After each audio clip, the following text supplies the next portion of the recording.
Hi, my name is Stacey Laskowski, and this is my plan to study abroad at the University of Ghana.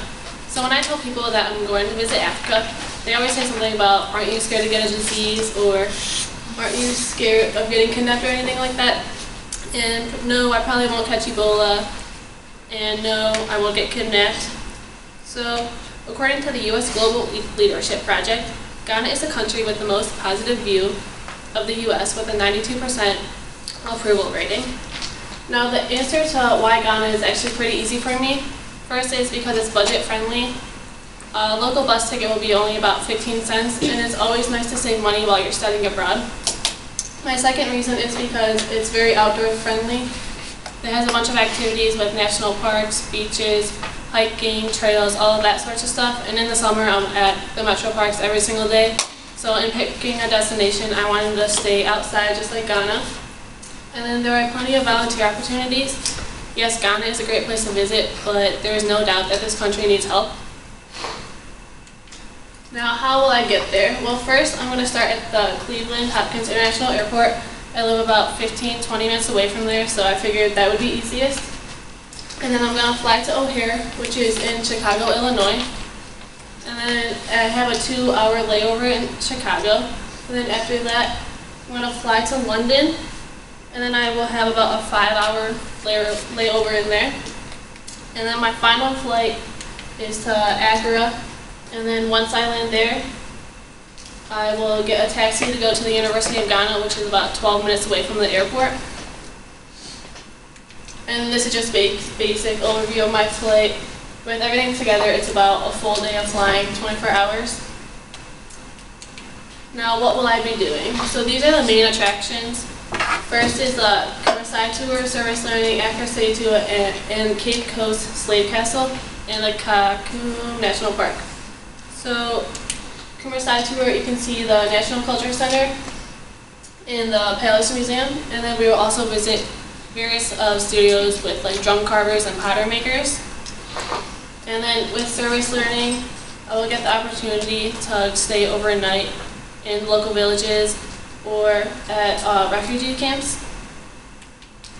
And the Accra City Tour, we visit Independence Square and the McElroy Open Market. And then at the market, that's where basically all my shopping will be done.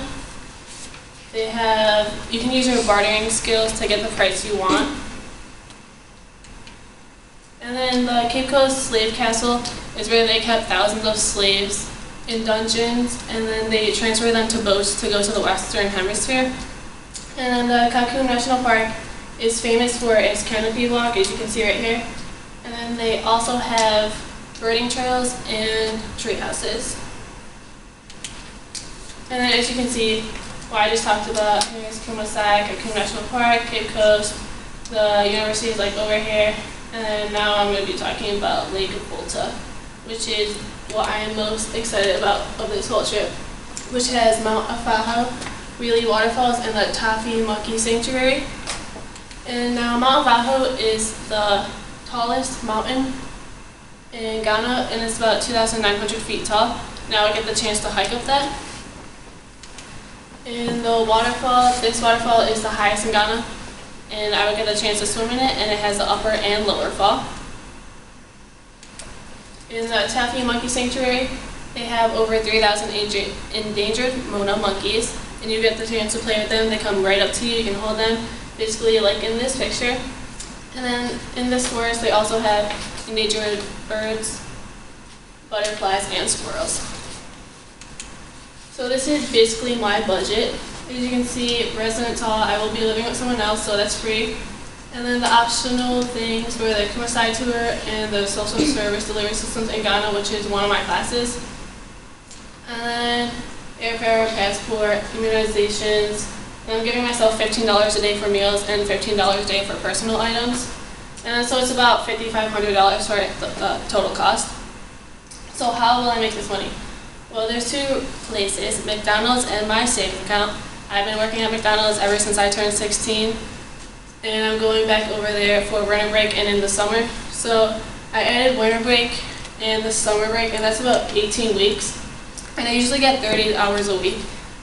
So minimum wage is $8.10. but with taxes taken out, it's more like you get $7.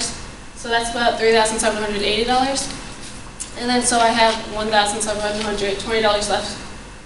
And I'm just going to take that out of my savings account because it's going to help me more than hurt me, because the chance that I get to study abroad again is slim to none. So what will I do now? Well, first I'm going to talk to my parents. Once I get their approval, I'll talk to the Mount Union Study Abroad office, and then I will obtain a passport and visa. And I usually like to get stuff done early, so I'm going to get that done now.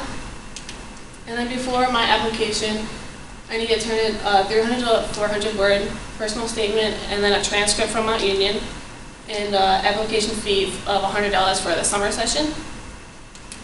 And then program deadlines, March 1st is when the regular admission period starts, and then April 1st is when my application is due, and then May 1st is when the optional tour registration deadline is. That's for like the Kumasai tour. And then the summer one balance is due on May 1st also.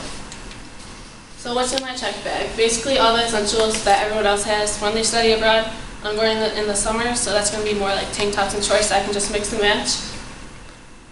And then in my carry-on, basic essentials again, like wallet, important documents, passport, plane tickets, all that stuff. And then I'm going to buy in Agra like all my toiletries, like shampoo, conditioner, deodorant, razor. I don't really care like what brand, so I might as well just buy it there. And I'm also going to buy a phone and SIM there. So academically, the courses don't deal with my major or minor, which is math. I wanted to take classes that would like immerse me into the culture, so I'm taking African music and dance and social service delivery systems in Ghana, which is as a volunteer experience. So let's talk about food. I actually went home yesterday to make chin chin. I have a bag for everyone, and it's basically like Ghana chips. They kind of taste like Funyuns in a way, but they're like oniony. And I will pass it out when I'm done. So according to Alan Goodman of the New York Times, only about 10% of students study abroad in their academic career, and I want to be a part of that 10%. Thank you.